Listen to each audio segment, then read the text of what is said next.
Hello tout le monde, j'espère que vous allez bien. On se retrouve aujourd'hui pour un nouveau tuto nail art et aujourd'hui je vous ai refait un nail art dans ma catégorie nail art spécial très facile parce que je sais que vous êtes super nombreuses à me demander ce genre de manucure, ce que je peux comprendre parce que c'est assez compliqué de trouver des motifs qui sont très simples quand on débute en nail art. Donc voilà, j'essaye de vous en faire un maximum pour que vous puissiez les reproduire quel que soit votre niveau. Donc aujourd'hui je me suis servi d'œillets pour vous faire une manucure qui s'appelle en anglais la Half Moon manucure, donc en français ça fait la manucure demi-lune tout simplement.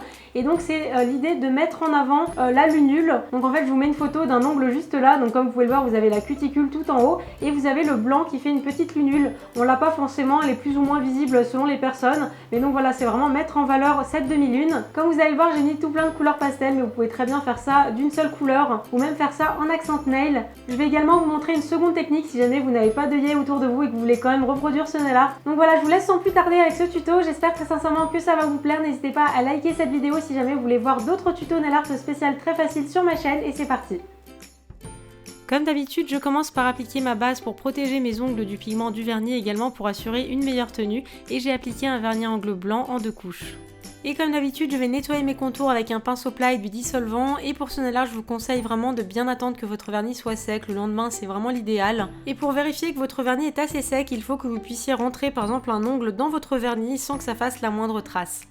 On passe ensuite au nail art et pour ça je vais vous montrer 2 méthodes et la première est vraiment la plus facile étant donné que je me suis servi d'œillets dont on va se servir comme des pochoirs. Donc ici je me suis servi des œillets que je propose sur ma boutique, mais vous pouvez très bien utiliser ceux dont on se sert pour les classeurs. Et pour commencer je vais découper un œillet en deux, ça suffit pour faire un ongle et je vais le retirer avec une pince et je vais le positionner sur le haut de mon ongle bien au milieu. Je vais bien insister sur les coins pour éviter que le vernis s'infiltre et finalement je vais tout simplement appliquer le vernis de mon choix. Donc ici j'ai choisi un vert tendre que je vais appliquer sur toute la surface de mon ongle et très rapidement je vais retirer délicatement l'adhésif avec ma pince.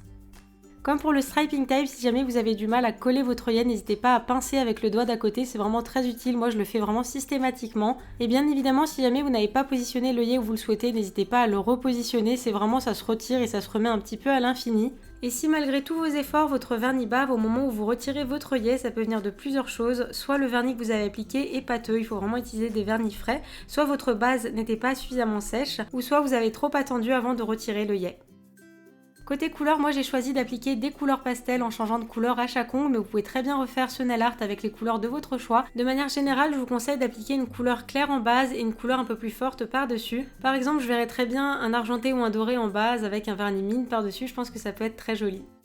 Et si jamais vous n'avez pas d'œillet à dispo et que vous voulez tout de même faire ce nail art, c'est tout à fait possible. Donc pour ça, prenez la couleur de votre choix. Moi j'ai choisi un rose. Et avec un pinceau fin ou un liner, je vais commencer par tracer un arrondi au niveau de ma cuticule. Et une fois que c'est fait, je vais tout simplement remplir l'extrémité de mon ongle avec la même couleur que j'ai choisie pour le liseré. Et finalement, il ne me reste plus qu'à appliquer une bonne couche de top coat pour sceller ma manucure et la garder plus longtemps. Et pour ce nail art, j'ai choisi d'appliquer un top coat matifiant. C'est comme un top coat brillant classique, sauf qu'il va matifier la surface de l'ongle. Je trouvais que ça allait vraiment bien avec toutes ces couleurs toutes douces. Mais si jamais vous avez un top coat brillant, ce sera tout aussi joli.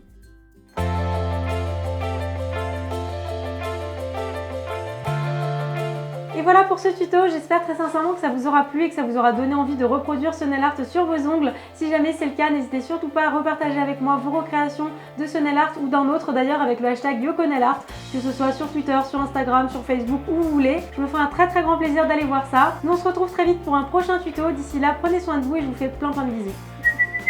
Je t'échange un câlin contre des croquettes. Ça marche ou pas ?